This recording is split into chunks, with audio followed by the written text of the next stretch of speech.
Hello and welcome. I have to show you this thing here.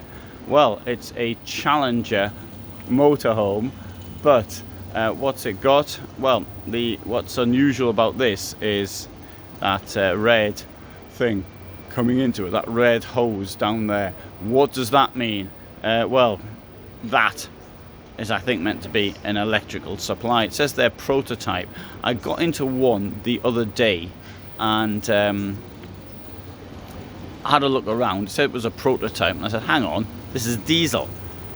Maybe it's diesel electric. Anyway, let's have a look inside. Is it genuinely an electric camper van, or are they just having us on? Right, so open edition X150 6 meters 6 meter camper, motorhome I should say. It's a motorhome designed to look like a camper van, and guess what, as I come down here, that does somewhat look like a diesel engine to me. Maybe so let's just have a look at the rest of it, which is the camper van bit. Right, okay, what this has got, this vehicle came out in March of 2020, so it's been on the go for some time.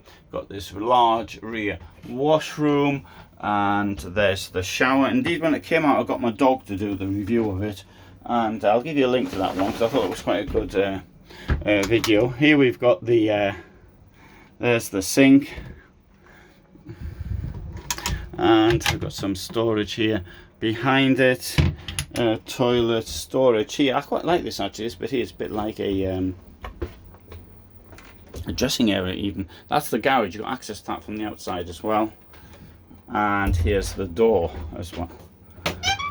So that'll go on there. So you can see it really is a dressing room, a 6 meter camper motorhome, which is something very unusual. A little storage there as well. This is only possible, of course, thanks to the bed, which drops down. Kitchen block over here. You can bring the bed down electronically. Let's see if it works. I better take the fuses out. You haven't.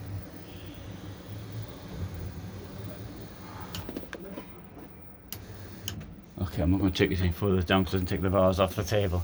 So there's the bed. It will go down a bit further than this as well. There's a ladder somewhere to get on there. Just say it's not suitable for children under 6. And under here we'll find a net, stop you falling out of bed. Net will attach these eyelets up there. There's one on the other side as well. But it's thanks to this bed that we've got all of this space in here. And we're now going to take it out. Usually they take the fuses out to stop people playing with it.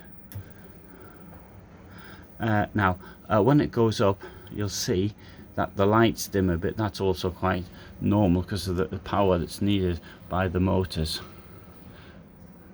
and the motors do require a little bit of recovery time as well, so don't sort of playing with it, and they'll break very, very quickly if it's played with.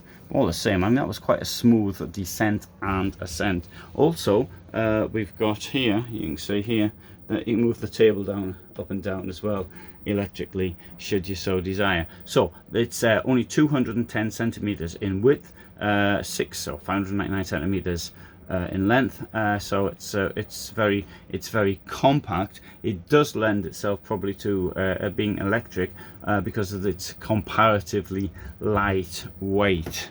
So when they say they're prototype, I think it's a prototype in as much as they haven't put in the electric engine, sorry, the electric motor for the engine part. The drive to make the vehicle move hasn't gone in yet at all. So there you go. There's the big fridge as well. Now, one thing I do want to say about electric campers is that the heating can only be by solid fuel as technology stands today.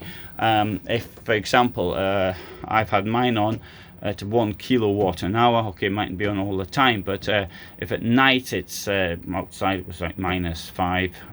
-7 here, so 1 kilowatt. I don't know, obviously I don't know how much fuel it was actually using if it was on all the time, because I could hear it going off. But even so, let's imagine it used 5 kilowatts during the night. A 5 kilowatt battery, that's a fair whack of juice being used for heating, and imagine if it sort of drops even further. So logically, whereas you might get the vehicle drive on normal batteries, if you're going to be heating it from those batteries as well, it's going to be a major draw on them.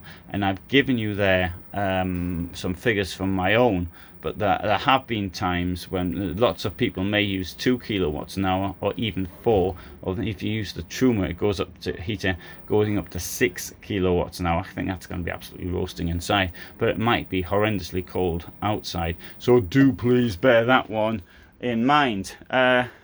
Somebody told me why there isn't a proper curtain here. There was a reason and I've forgotten it.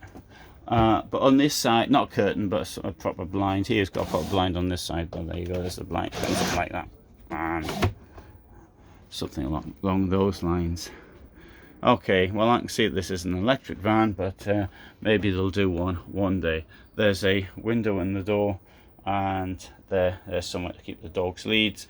X150, it also comes in Short and in Challenger. Both companies actually do it, but it's the same company anyway. And take you around to have a look at this all the way around. I suppose I had to pretend one way or the other, whatever it was. It does say prototype, so I'm not conning anybody. They're not I suppose I could have said mock-up. That would have been a better way of putting it. Storage, they've got storage down here as well. And look at it, here, it's even got a place to put your diesel fuel.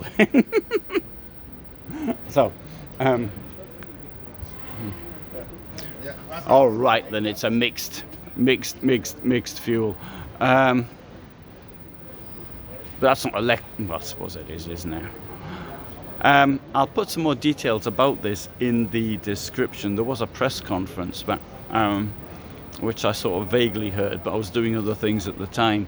But I will give you some more information on this. I really am interested in electric vehicles. I believe it to be the future, and it's certainly far cleaner. And I can think of things such as the taste that some places used to have in the air caused by the pollution, and this is something I can remember. This is, I think, those attack electric vehicles often forget the way it used to be, the contamination, the pollution. It's nothing to look back on with any joy. But for the moment, thanks for watching. I hope you found that interesting, and bye for now.